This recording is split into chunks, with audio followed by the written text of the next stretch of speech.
என்ன சார் தனி டேங்க் மாதிரி இருக்கு, என்னது இது? எவ்வளோ லிட்டர் தாங்க பிரதர் இது? ஆக்சுவலி இது எப்படி கூல் பண்ணி அதை வந்து ப்ரிசர்வ் பண்ணுதுன்னு தெரிஞ்சுக்கலாம்.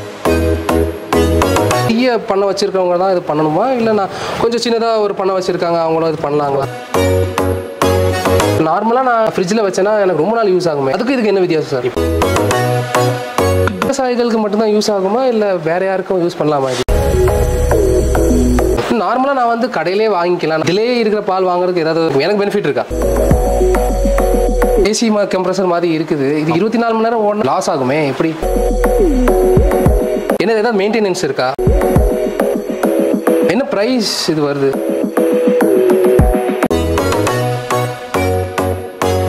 என்ன ப்ரோ சுற்றி பார்த்துட்டு இருக்கீங்க? என்ன சார் தனி டேங்க் மாதிரி இருக்கு, என்னது இது? இது வந்து பார்த்தீங்கன்னா தண்ணி டேங்க் மாதிரி தான், ஆனால் தண்ணி டேங்க் கிடையாது. ஓகே. இது வந்து பார்த்தீங்கன்னா பிஎம்சி அப்படின்னு சொல்லுவோம், பல்க் மில்க் கூலர். இது வந்து பார்த்தீங்கன்னா எல்லா டைரிக்கும் யூஸ் பண்ணக்கூடிய ஒரு மிஷின். ஓகே. டைரிக்கு மட்டும்தானே இல்லாமல் நீங்கள் ஒரு ஃபார்மர்ஸாக இருந்தாலும் இது யூஸ் பண்ணலாம், நீங்கள் பால் தொழில் பண்ணுறீங்களா இருந்தாலும் யூஸ் பண்ணலாம். இது வந்து பார்த்தீங்கன்னா பாலை ஸ்டோரேஜ் பண்ணி பாலை கெட்டு போகாமல் வைக்கிறதுக்கான இயந்திரம் இது. இதோட வேலையா? ஆமாம். இப்போ எனக்கு பார்த்தீங்கன்னா 2 மாடு தான் இருக்குது. ஓகே.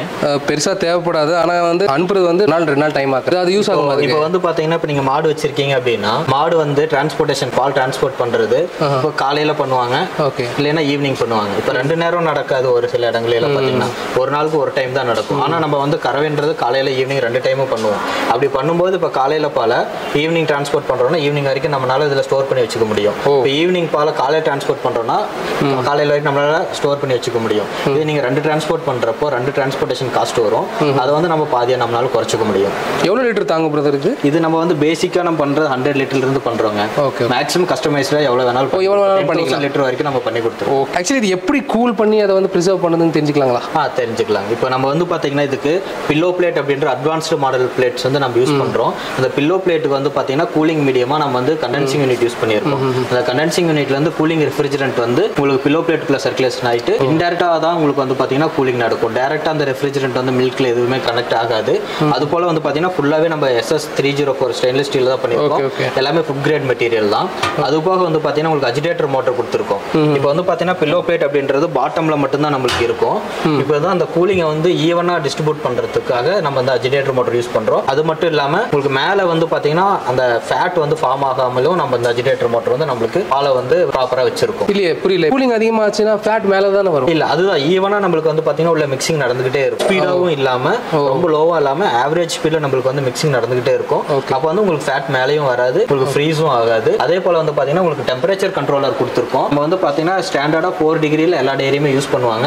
அதனால் நம்ம 4 டிகிரியில் வந்து மில்கை வந்து ஸ்டாண்டர்டாக வச்சிருக்கோம். நம்ம எவ்வளோ டிகிரியில் வேணால் நம்மளால செட் பண்ணிக்க முடியும். ஆனால் இது வந்து பார்த்தீங்கன்னா ரவுண்டாக தான் வருமா? எனக்கு இப்போ இடம் வந்து ஸ்கொயராக இருக்குது அந்த மாதிரி இருக்குன்னு பண்ணி கொடுப்பீங்களா நீங்கள்? நம்ம வந்து பார்த்தீங்கன்னா நம்மளோட மேஜராக வந்து பார்த்தீங்கன்னா நம்மளோட எல்லாமே ரெக்டாங்குலர் டைப் தாங்க. கஸ்டமைஸ்டாக கேட்குற கஸ்டமர்ஸ்க்கு மட்டும் தான் நம்ம ரவுண்ட் டைப் பண்ணி கொடுப்போம்.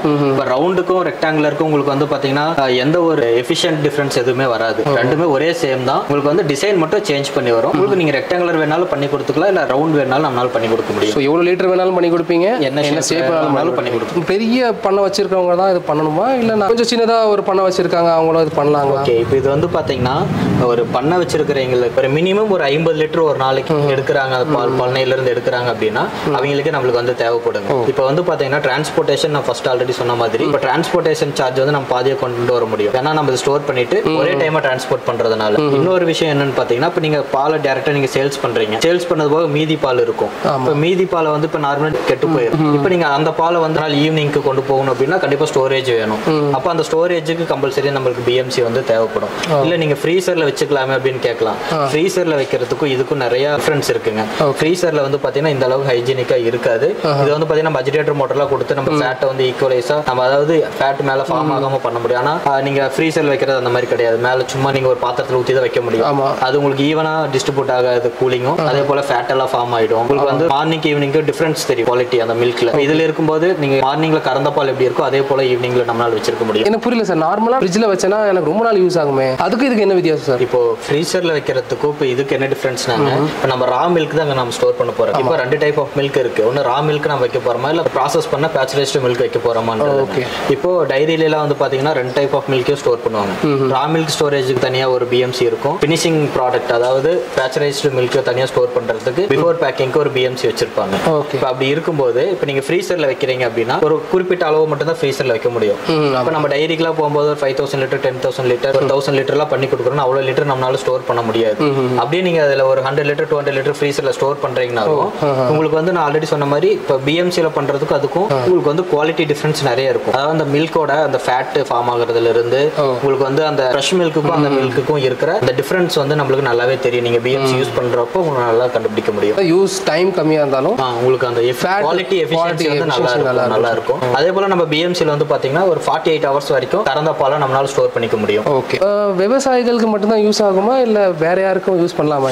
அது ஆல்ரெடி நம்ம வந்து பாத்தீங்கன்னா மாட்டு பண்ணை வச்சிருக்கிறவங்களுக்கு எந்த விதத்துல யூஸ் ஆகுன்றது சொல்லியிருக்கோம். இது மாட்டு பண்ணை வச்சிருக்கிறவங்களுக்கு மட்டும் இல்லைங்க, பாலை வாங்கி சேல்ஸ் பண்றாங்கல்ல பால்காரர் இருப்பாங்க, அவங்களுக்கு வந்து நான் ஆல்ரெடி சொன்ன மாதிரி இப்போ பாலை வாங்குறாங்க, காலையில சேல்ஸ் பண்ணுவாங்க, மிச்ச பால் இருக்கும். ஆனா எல்லா பாலுமே சேல் ஆகுமான்னு சொல்ல முடியாது, மிச்சமாகும். அந்த பால் நம்ம வேஸ்ட் பண்ண முடியாதுல்ல, அப்போ ஸ்டோரேஜ் பண்ணி வச்சுட்டு ஈவினிங் சேல்ஸ்க்கு நம்ம யூஸ் பண்ணிக்கலாம். அப்படி அந்த பால்காரங்களுக்கும் நம்மளுக்கு வந்து பிஎம்சி வந்து யூஸ்ஃபுல்லா இருக்கும். அது போல ஒரு சின்னதா ஒரு டைரி ஃபார்ம் ஒரு டைரி வைக்கிறீங்க அப்படின்னாலும் இப்போ நம்ம ஒரு கர்ட் பிளான் பண்ற மாதிரி இருந்தாலும் சரி, இல்ல மில்க் ப்ராசஸிங் பண்ற மாதிரி இருந்தாலும், இல்ல வேற என்ன ப்ராசஸிங் பண்ற மாதிரி இருந்தாலும் இப்போ பால் தான் இனிஷியலா நம்மளுக்கு வேணும். அப்போ இனிஷியலா நம்மளுக்கு ஸ்டோரேஜுக்கு கம்பல்சரி நம்மளுக்கு பிஎம்சி வேணும். நார்மலா யாராலும் பிசினஸ் பண்றவங்க வந்து மில்க் ரிலேட்டடா என்ன பிசினஸ் பண்றதுனாலும் பிஎம்சி அப்படின்றது ஒரு பேசிக் மிஷன் மாதிரிங்க. கம்பல்சரி பேசிக்கா அது இருந்தாதான் ஒரு மில்க் பிசினஸ்க்குள்ளே நம்மளால என்டர் ஆகும். நார்மலா நான் வந்து கடையிலே வாங்கிக்கலாம், இதிலே இருக்கிற பால் வாங்குறதுக்கு எனக்கு பெனிஃபிட் இருக்கா? இப்போ வந்து பாத்தீங்கன்னா ஃப்ரெஷ் மில்க் நம்ம வந்து எல்லா பக்கமும் கிடைக்கிறது இல்லைங்க, எல்லாமே ப்ராசஸ்டு மில்க் தான் நம்மளுக்கு கிடைக்கும். இப்போ நம்மளுக்கு இது கூலர் மூலியமா நம்மளால ஃப்ரெஷ் மில்க் வந்து எல்லாத்துக்கும் நம்மளால சேல் பண்ண முடியும். இப்போ சிட்டி சைட்ல வந்து பாத்தீங்கன்னா ஃப்ரெஷ் மில்கே கிடைக்கிறது கிடையாது, எல்லாமே ப்ராசஸ்டு மில்க் தான் கிடைக்குது. அங்கெல்லாம் நீங்க வந்து ஒரு பிஎம்சி வச்சு சரௌண்டிங்ல இருக்கிற நம்ம ஃபார்மர்ஸ்ட் மில்க் கலெக்ட் பண்ணி நீங்க வந்து சேல் பண்ணீங்கனாலே உங்களால நல்ல ப்ராஃபிட்டாவும் இருக்கும். நீங்க அங்க வந்து பாத்தீங்கன்னா அங்க இருக்கிற கஸ்டமருக்கு ஃப்ரெஷ் மில்க் கொண்டு போய் சேர்க்கவும் முடியும். எனக்கு என்ன ஒரே இன்னும் டவுட், நானே இது ஏசி கம்ப்ரஸர் மாதிரி இருக்குது, இது 24 மணி நேரம் ஓடனா லாஸ் ஆகுமே, கரண்ட் சார்ஜ் ஜாஸ்தி ஆகும் அப்படின்றது. ஆமா, அதேதான். இப்போ வந்து பாத்தீங்கன்னா இந்த கம்ப்ரஸர் வந்து பாத்தீங்கன்னா உங்களுக்கு 24 ஹவர்ஸும் ரன் ஆகாதுங்க. இப்போ வந்து இது 100 லிட்டர் டேங்க் அப்படின்னா இப்போ நீங்க 100 லிட்டர் பால் போடுறீங்கன்னா மேக்ஸிமம் உங்களுக்கு வந்து பாத்தீங்கன்னா ஒரு 2 ஹவர்ஸ்க்குள்ள உங்களுக்கு வந்து 4 டிகிரி ரீச் ஆயிடும்.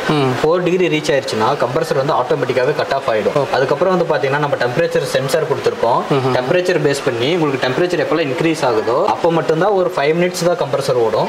அப்புறம் அகைன் ஆஃப் ஆயிடுச்சுன்னா ஒரு 1 hour 2 hours கம்ப்ரஸர் ஐடியலா தான் இருக்கும். இப்போ நீங்க ஒன்ஸ் நீங்க ஒரு 100 லிட்டர் ஃபில் பண்றீங்க அப்படின்னா 24 ஹவர்ஸ் ஃபுல்லாவே இருந்தாலும் மேக்ஸிமம் ஒரு டேக்கு ஒரு 3 ஹவர்ஸ் தான் உங்களுக்கு ரன் ஆகும். உங்களுக்கு வந்து பாத்தீங்கன்னா டெம்பரேச்சர் ரெடியூஸ் ஆகாம இருக்கிறதுக்கு நம்ம பஃப் இன்சுலேஷனும் கொடுத்துருக்கோம், இது டபுள் லேயர்ல இன்சுலேஷன் கொடுத்துருக்கோம். உங்களுக்கு டெம்பரேச்சர் வெளியே போகாது, உங்களுக்கு வந்து 24 ஹவர்ஸ் கம்ப்ரஸர் ஓடாது. ஒரு நாள் ஃபுல்லாவே நீங்க ஆன்ல இருந்தாலும் ஒரு 3 ஹவர்ஸ் தான் ஓடும். 3 ஹவர்ஸ்க்கான பவர் கன்சப்ஷன் மட்டும் தான் உங்களுக்கு எடுக்கும். எல்லாமே தெரிஞ்சிச்சு. ஓகே சார், புரிஞ்சிச்சு. என்னன்னா எனக்கு என்ன ஏதாவது மெயின்டெனன்ஸ் இருக்கா? இதுல மெயின்டெனன்ஸ்ன்றது எதுவுமே இல்லைங்க, டேங்க் மட்டும் தான். நீங்க ஒரு டைம் பால் போட்டு எடுக்கும்போது ஹாட் வாட்டர் போட்டு கிளீன் பண்ணிட்டீங்கனாலே போதும். டேங்க் சைடு நீங்க எந்த மெயின்டெனன்ஸும் பண்ண தேவையில்லை, ஜீரோ மெயின்டெனன்ஸ். என்ன பிரைஸ் இது வருது? பிரைஸ் வந்து பாத்தீங்கன்னா இப்போ நம்மளோட செப்பரேட்டா சேல்ஸ் டீம் நம்மள்ட்ட இருக்காங்க. சேல்ஸ் டீம் நம்பர் வந்து பாத்தீங்கன்னா வீடியோல கொடுத்துருக்கோம், அந்த நம்பருக்கு கான்டாக்ட் பண்ணுங்க. இன்னும் கூடுதலான டீடைல்ஸ் உங்களுக்கு கிடைக்கும், பிளஸ் பிரைஸ் டீடைல்ஸ் எல்லாமே உங்களுக்கு டீடைலா கிடைக்கும். Thank you sir.